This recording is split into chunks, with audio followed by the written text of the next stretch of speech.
Amour et vérité se rencontrent, justice et paix s'embrassent. La vérité germerait de la terre et du ciel se penchera la justice. Frères et sœurs, bonjour, bonsoir.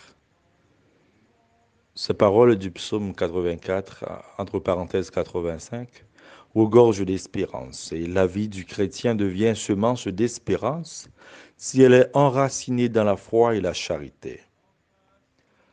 La foi est au cœur de la liturgie de ce 19e dimanche. Et l'invitation sommaire serait de demander au Seigneur d'augmenter en nous la foi, l'espérance et la charité.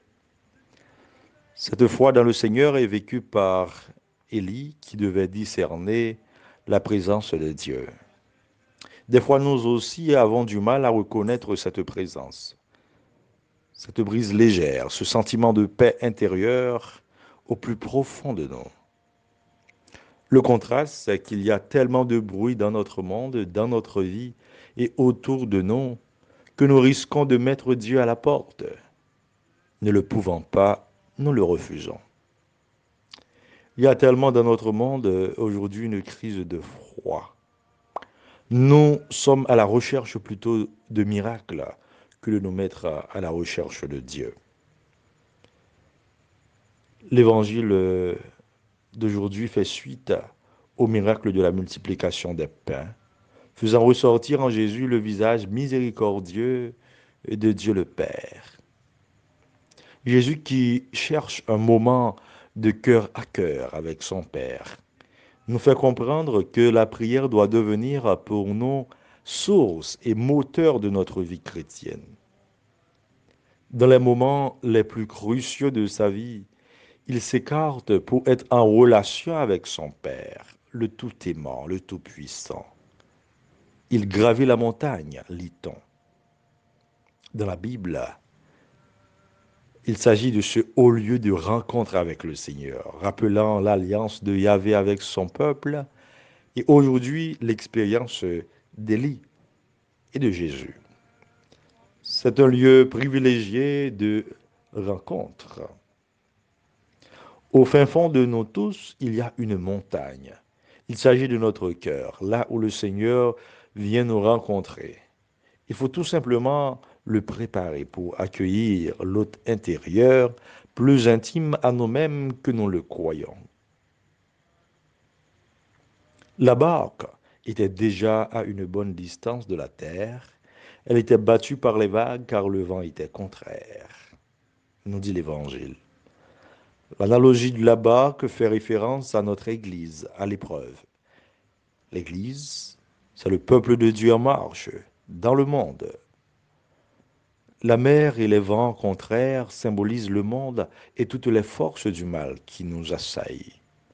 Notre monde connaît ces jours-ci des turbulences terribles et nous nous demandons des fois, est-ce que Dieu nous assiste en ces moments difficiles? La Covid-19 est donc cette vague qui nous met à l'épreuve, venant questionner notre relation à Dieu, aux autres et avec nous-mêmes. Les maux rongeant notre monde sont multiples. Le refus de Dieu est flagrant, la religion est fustigée, l'ego de nos dirigeants est surdimensionné, la diplomatie devient froide et fragile, l'économie mondiale trébuche. En ce qui nous concerne, notre économie est asphyxiée. Taux d'inflation 23,4%, financement monétaire de la Banque centrale 34 milliards, pour une augmentation de 722% en un an, 120 gouttes pour un dollar, déficit budgétaire de 45,8 milliards de gourdes. Regardez ça, vous pouvez ne rien comprendre dans ce que je raconte, dans ce que racontent les journaux. Mais dites-vous bien que nous sommes au bord du gouffre.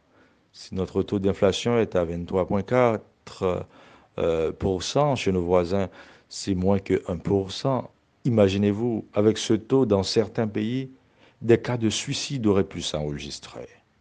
Ainsi, l'homo haïtianus devient un cadavre ambulant. Outre que le poids de ces gaspillages des fonds de l'État, nous sommes en pleine saison cyclonique, sans oublier l'insécurité qui bat son plein. Conséquemment, vendredi soir, Haïti s'est vu rayer des cartes touristiques pour l'été, car le niveau d'alerte de certaines ambassades est au niveau 4, interdiction de voyager vers Haïti. Ce pays qui survit grâce à l'argent de la diaspora, tant bien que mal du tourisme, est à plat ventre. Que nous est-il permis d'espérer devant ces situations de vent contraire, de vagues? Faisons-nous assez confiance? À quoi nous engageons-nous comme citoyens, baptisés, chrétiens? Vers la fin de la nuit, Jésus vint vers eux en marchant sur la mer. Jésus marchant sur la mer, c'est le signe de Dieu qui domine les forces de mort, les forces du mal qui terrorisent notre monde. C'est Jésus qui vient nous redonner un brin d'espérance dans nos combats quotidiens, contre tout ce qui nous empêche de vivre, contre toutes ces incertitudes, contre tous ceux qui nous veulent du mal. C'est une invitation d'autre part à une introspection pour regarder de quel côté de la barre sommes-nous. Les disciples furent bouleversés, ils dirent, c'est un fantôme. Pris de peur, ils se mirent à crier. Nous sommes si faibles devant les épreuves de cette vie. Nous sommes si vulnérables que nous avons besoin de la présence du Christ en nous pour raffermir notre foi, notre confiance en lui. Confiance, c'est moi. N'ayez plus peur, dit Jésus aux disciples. C'est la voix du Seigneur qui nous parle. Quand nous ne sommes plus sûrs de rien, quand nous sommes envahis par le doute, quand notre nuit devient plus qu'obscure, c'est cette assurance que Jésus vient nous donner. L'image de Pierre, par contre, symbolise notre confiance en Dieu qui est comme une flamme vacillante devant les vents contraires. Voyant la force du vent, il eut peur et comme il commençait à enfoncer, il cria, Seigneur, sauve-moi. Aussitôt Jésus étendit la main, le saisit et lui dit, Homme de peu de foi, pourquoi as-tu douté? Quand nous butons sur toutes sortes d'épreuves, frères et sœurs, nous avons tendance à nous enfoncer dans nos doutes, dans nos erreurs, dans nos péchés. C'est pourquoi nous avons besoin de la grâce du Seigneur et nous avons besoin de la foi qui ne marche pas sans l'espérance et la charité. Et nous avons besoin en permanence de cette présence salvatrice du Sauveur qui calme les tempêtes de notre vie et qui s'affirme comme visage miséricordieux et bienveillant du Père. Demandons au Seigneur d'augmenter en nous la foi pour devenir des témoins d'espérance, pour être dans le monde signe de sa présence, de son amour.